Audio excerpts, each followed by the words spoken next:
Lipo kundi katika makundi ya watu ambalo lenyewe walifurahi kitu kinachoitwa usingizi. Unajua katika watu wengi sana huwa wanaangalia usingizi kama moja ya starehe ama moja ya mapumziko ya mtu ambaye anaweza kuyafanya akiwa anakuwa kachoka ama akitaka kuchaji mwili wake ama kuongeza nguvu katika roho yake ama kuiamsha roho yake iweze kufanya kazi wakati mwili ukiwa umepumzika. Sasa kuna watu wengi sana ambao kitu usingizi ni jambo ambalo kwao hawapendi. Na hapa sizungumzii wale ambao ni insomnia, yani watu ambao wanakosa usingizi, hapana. Yani kuna watu ambao ikisha click usiku na muda ambao wa kwenda kulala, basi wao wanakosa raha, wanakosa amani, wanaanza kuhisi kama vile ni muda sasa ambao wao wanaenda kupata hukumu. Asilimia kubwa ya watu, baadhi ya watu lakini sio wote, ni watu ambao hawapendi jambo linaloitwa usingizi. Yani mtu kulala kwake anaona ni kitu ambacho ni kibaya sana. So katika video hii nitakuelezea jambo moja ambalo ni la muhimu sana, ambalo ukiweza kulijua litakusaidia katika maisha yako ya usiku ambao unapoenda kulala. Sote tunafahamu kwamba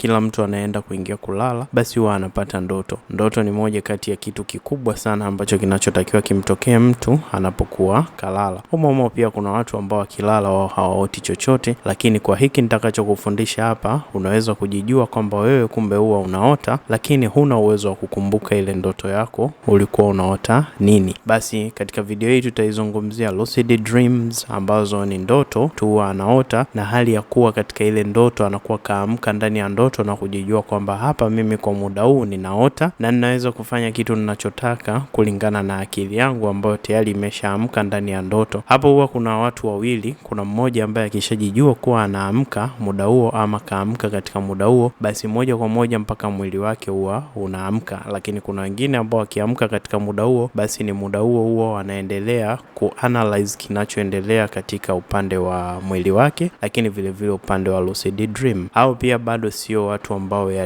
ni wengi katika makundi ya watu wanaoifahamu lucid dream, isipokuwa ni wachache sana ambao wameweza kuimudu lucid dream. Lucid dream ni moja kati ya ndoto ambazo ni nzuri sana mtu ukizipata, na huenda ikakufurahisha siku nzima siku hiyo ambao unakuwa umeamka. Sasa katika video hii nitakuelekeza kwanza faida ambazo ni za lucid dream, na baada ya hapo tutakuja kuangalia jinsi ya kuweza kuifanya lucid dream. Lakini chochote kile ambacho kina faida huwa pia kina hasara zake. Kwa hiyo katika video hii tutakava faida na hasara. Baada ya hapo tutakuja kuendelea ni jinsi gani mtu anaweza kufanya lucid dreams. Basi moja kati ya faida ambazo mtu anaweza kuzipata mwenye kufanya lucid dreams ni kuwa kwanza kabisa anaweza akapata maajabu na miujiza kibao ambayo yeye hakufikiria kwamba anaweza kuipata katika ulimwengu wa kawaida ama kufanya katika ulimwengu wa kawaida. Unajua kuna vitu vingine ukitaka kuvifanya ukaambia watu kwamba nataka kufanya kitu hichi na hichi ambacho ni impossible, hakiwezekani katika ulimwengu wa kawaida, wengi huwa wanaanza kumwambia mtu kwamba wewe utakuwa unaota, kwa sababu they all know kwamba things ambazo haziwezekani katika physical world zinawezekana katika dream world ama dreamland, yani ulimwengu wa nini, wa ndoto. Sasa ili mtu aweze kujua faida ya kwanza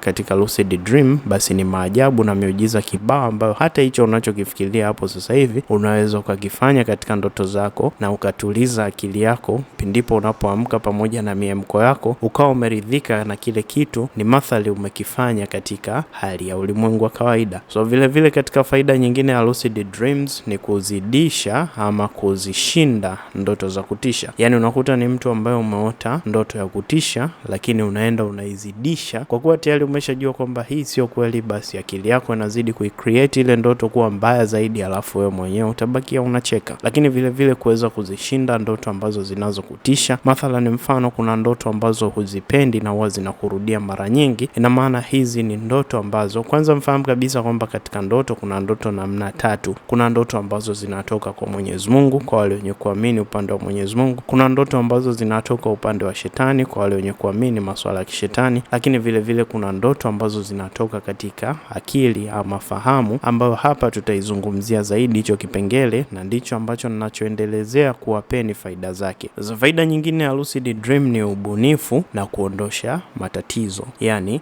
kuna kitu ambacho wewe katika physical world unakuwa unakishindwa kukifanya, unashindwa kukisoma, basi unapokuwa unakisoma lakini kinagoma kuingia, unapokuwa umeingia kwenye dreamland unakuwa una recall kile kitu ambacho ulikuwa unajifunza mchana na bado hukielewi, kisha ukakirudisha katika ndoto mara 2 mara 3, na mwisho wa siku ukakuta roho yako na akili yako inaanza kupenda kile kitu na kuanza kukifanya kwa usahihi zaidi. Lakini mbali na hapo, tunaona faida nyingine ya lucid dream ni kujiponya. Kuna watu wengine ambao wanakuwa na matatizo ya akili, yani mtu ana matatizo ambayo ni dhaifu ya akili na anajijua kabisa kwamba mimi akili yangu haiko sawa. Nikiamua kukasirika huwa nakasirika moja kwa moja, na nikiamua kununa na nuna moja kwa moja na kadhalika. Watu hivyo hapo, lakini pia wanajijua. Tunasema hao ni watu ambao wanajijua kwamba wao wamechanganyikiwa kwa nafasi ndogo sana, lakini wanaweza kubadili hiyo hali ikiwa wataweza kufanya lucid dreams. Pia vile vile katika faida nyingine tunaona kwamba ni mtu ambaye anaweza kupata mwongozo ni kipi hasa yeye anatakiwa aweze kufocus nacho. Kwa nini? Kwa sababu tunasema katika mwili wako pamoja na roho yako, njia pekee ambayo inaweza ikakupa taarifa basi ni kupitia ndoto. Ili uweze kujua wewe ni nani na unatakiwa uende wapi na ufanye nini, basi ndoto zako pia zitakuwa ni mwongozo mkubwa sana wa kukuongoza kwamba wewe unatakiwa uende wapi na ufanye nini. Mbali na hapo, tunaweza kuangalia kitu kingine ambacho kinazungumzia kuongezeka uelewa wa maisha yako na ya kimapenzi. Ina maana ikiwa wewe ni mtu ambaye ukubaliki na watu na upendwi na watu, basi unaweza kaamua kujiliwaza kupitia lucid dreams. Fahamu ya kwamba katika lucid dreams kuna faida nyingine nyingi sana, kama kupata uchangamfu siku nzima baada ya kufanya lucid dream, kusaidia na kuwasiliana na roho za waliotangulia mbele za Mungu kama wanakuwa wanakuvisit katika muda wa ndoto zako. Lakini vile vile kwa wanaofanya meditation husaidia kuongeza awareness katika meditation. Zipo faida nyingi, lakini hizi ni chache ambazo ndizo nilizokujulisha kwa muda huu. Lakini kwa nini mtu anatakiwa afanye lucid dreams? Basi ajue kabisa katika lucid dreams, kama hajawahi kuexperience upepo wa ule mtu ambaye anapaa mithili ndege, basi anaweza akajikuta katika ndoto anaweza kupaa, anaweza kupongezwa na kupata chochote kile ambacho anahisi kwenye real world hawezi kukipata. Na jinsi hivyo inavyozidi kwenda, ndivyo ataweza kujikuta ni mtu mwenye kuenjoy zaidi lucid dream. Basi kwa uchache hapa naweza nikawaambieni watu maarufu wachache ambao waliwahi kufanikiwa katika maisha yao ya kikawaida, yani maisha ya kila siku katika dunia, kwa kupitia lucid dreams. Mfano, mtu wa kwanza ni yule aliandika movie ya Matrix, kama uliwahi kuiona. Wale jamaa wanaitwa The Wachowski. Ina maana hawa wao waliweza kufanya lucid dream, yani kuweza kuamka katika ndoto na kuweza kuexperience maisha ya ndoto, na kisha walipokuja kuamka kwenye physical world wakaamua kutumia lucid dream kama chanzo cha kuweza kutengeneza movie. So ile idea nzima unayoiona ya The Matrix, watu wengi wanasema kwamba ndivyo ulimwengu jinsi ulivyo na nini, kwamba kuna Matrix ambayo mtu anaweza akaescape nje ya box. Ni kwamba ile idea nzima ilitengenezwa kwa kupitia mtu aliyetumia lucid dream. Vile vile Lewis Carroll ambaye ni mwandishi wa novel ya Alice in the Wonderland, huyo pia alifanya lucid dream na kuexperience lucid dream. Unaweza ukapita zaidi kuwasoma na kuweza kuzijua lucid dreams iliwasaidia nini. Lakini pia vile vile ndoto ambazo zinakera. Kuna watu ambao mara nyingi wanajikuta wanaota ndoto ile mara